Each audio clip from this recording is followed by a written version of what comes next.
Mark, there's been some criticism, as you may be aware, No. of some of the language that No. you've used You're in making your stuff up, Richard. talks on the Song of Making Songs. stuff up. You can't make Come on, stuff we've up. heard you today Yeah. in a wonderfully uplifting biblical talk about fearing God more than men.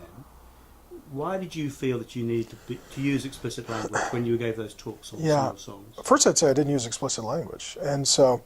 No, but you said things that are not often said in church. You know. Oh man, yeah. There's a reason a lot of people don't go to church, because we're not talking about things that they're talking about. Yeah.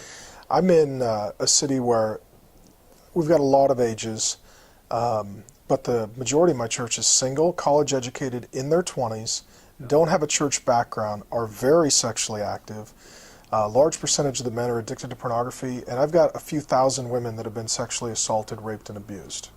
So they walk in the door, not like the average 60-year-old woman who grew up in a rural context, before there was the internet and cable television. Not that there's anything wrong with those women, but just very different life circumstances. So what you're saying is because... I'm a missionary. Yeah. I answer the questions of my people. Right. As the world listens in on that, they'll say, I can't believe... Those are the questions my people are asking.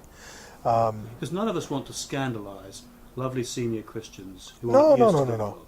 But the context that you work in is clearly a bit different to a lot of middle class churches, isn't it? So it's very much more sexualised with a lot of history. Is that what you're saying? Yes, a lot of history and a lot of legitimate questions. Yeah. I mean, I won't get into all the particulars, but I mean, their questions are very specific because for them, they can't believe how conservative my answers are. Yeah. Like in my city, to say sex before marriage is a sin, that's scandalous. Yeah. So then they're like, well, what about this kind of sex? It's a sin. What about that kind of sex?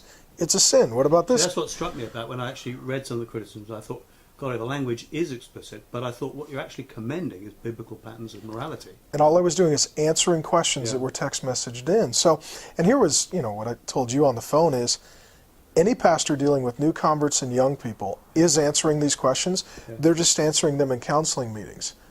I answered them in a service. Yeah. That's the only difference. And my question is, so at what point can a pastor say something in a counseling meeting or a class, but if he says it on a Sunday, it's a sin? At what point are public and private ministry different? Yeah. Do you ever regret things you've said? Do you sort of feel I was a bit strong sometimes in some situations? Or Oh, definitely I have. I mean, I've Yeah. taught, preached about 10,000 hours or something. Yeah. And In one unlike go. That's long. Unlike the Bible, I'm not inerrant. Okay. But honestly, on the Peasant Princess series, which is now going to be a book that Grace and I got coming out in marriage in January, I honestly believe, by the grace of God, that I did a good job, better than anyone I've heard teach that book of the Bible. And none of the reformers and most Protestant evangelicals, even those who preach through books of the Bible, refuse to touch it because they would be forced to either be a little more frank or not be faithful to the Word, so out of fear they avoid it.